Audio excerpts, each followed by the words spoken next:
Hi guys, and welcome to MCR. So we're going to be looking at how to install a dash cam on your motorcycle. Now you might be wondering, well, kind of why do you want that? Well, there's a few reasons really. One of the main reasons obviously is safety, in the fact that you're recording everything that's going on around you. Another reason is obviously to record your rides as well. You can do that if you put your SIM card in there. Obviously you can do all your rides, you can see your front and back as well, so that's another good way. One of the reasons why I'm going to be doing it is simply just so that I can see exactly what's going on behind me as I'm riding. Mirrors on a sports bike, which this is the Lexmoto LXR. The mirrors, they're not the worst, but they're not the best either. You do kind of see a lot of your elbow, which you do tend to on a lot of sports bikes.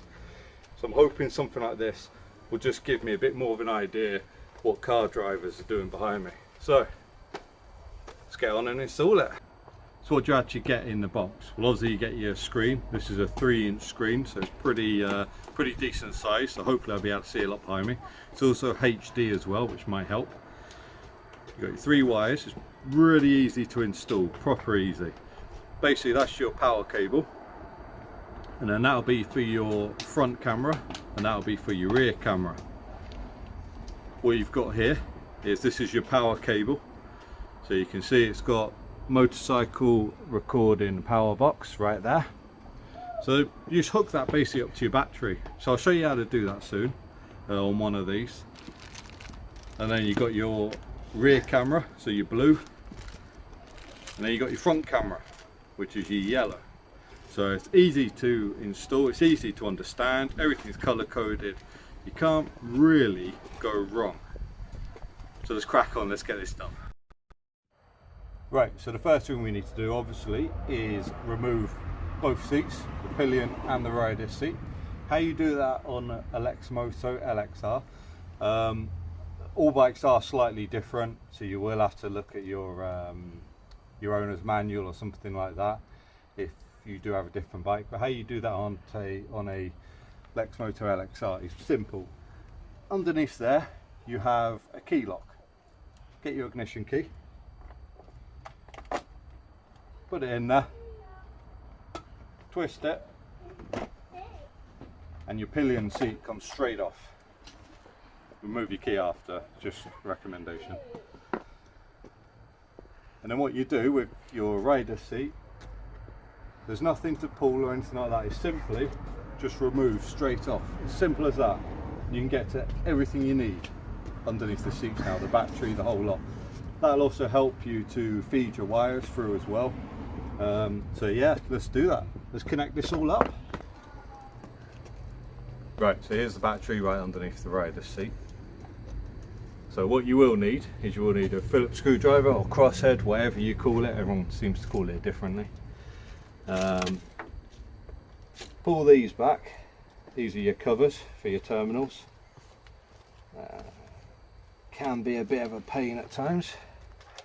So just try and get them back as far as you can. It's just so that you can get to them, the bolts easy enough basically, to be fair. Plus one seems a little bit easier. There we go. Right, so then you need to get your wires. What I would recommend is feeding these wires from the front to the battery, because trying to get that area through all the tight spaces on the bike and around the trellis frame and all that lot is a right pain. You get it caught and anything, you have to pull it right out again and start again. So what I'm just going to do is I'm going to feed that from the front to the battery, and then we'll pick it up from there. Right, so there we go. We've run the wires along this side of the bike, along the frame, and then I'm just going to connect these up now to the ports.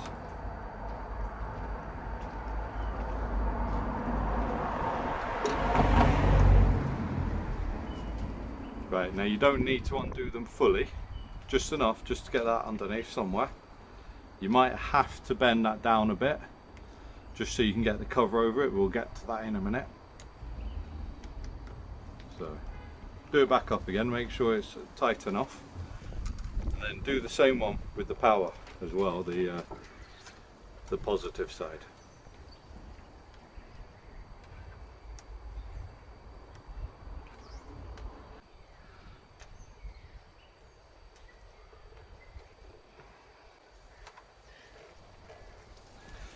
Right, so there we go, we've put them up. Just need to get them back over now. This is the fun part.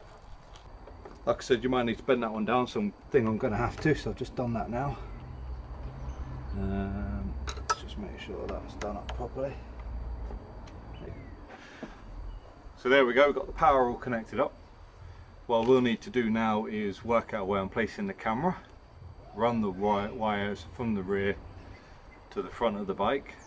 I'm wondering whether just to use the rear camera or if I'm going to use both, so we'll see on that. And then connect it all up. Let's do that.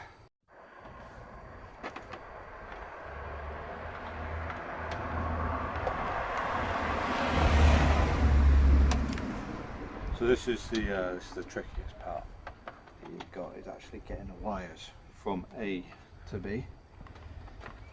I'm trying to make it obviously not snag on anything.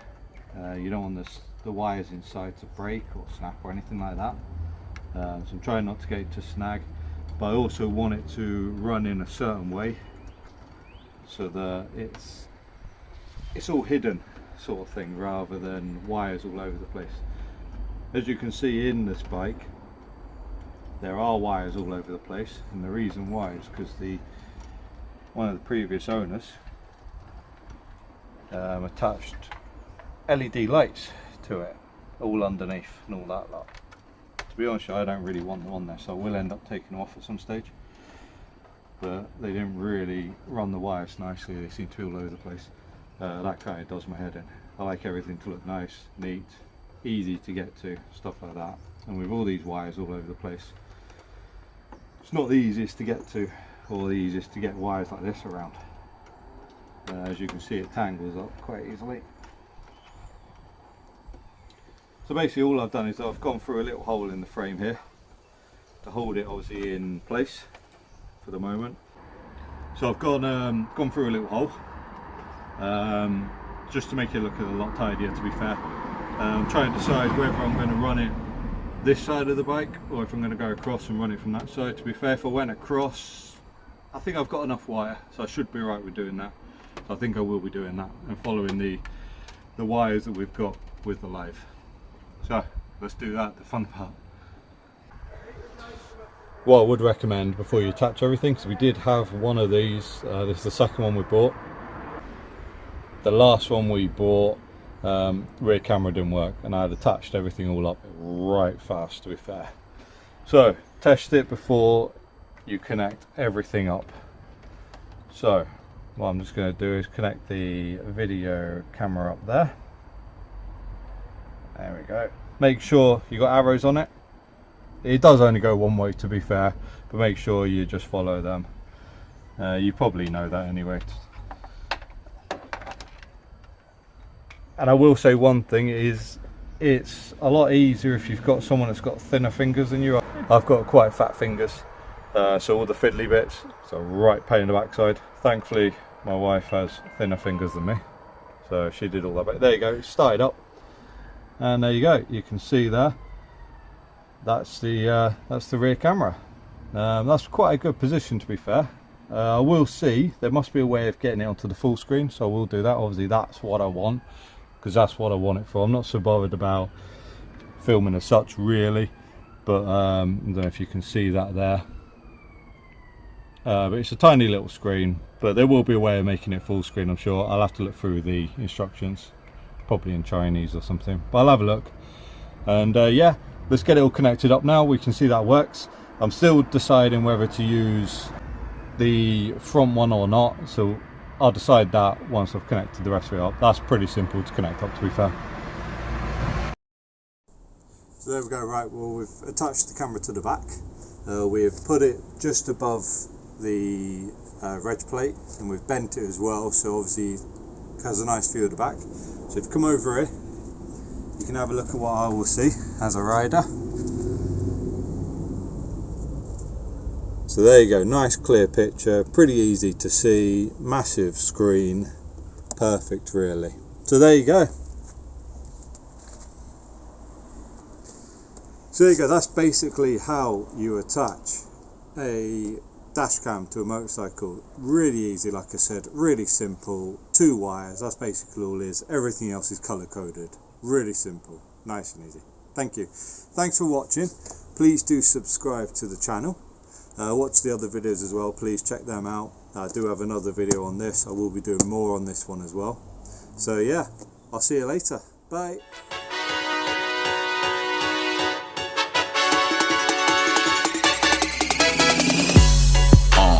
I know you're a superstar.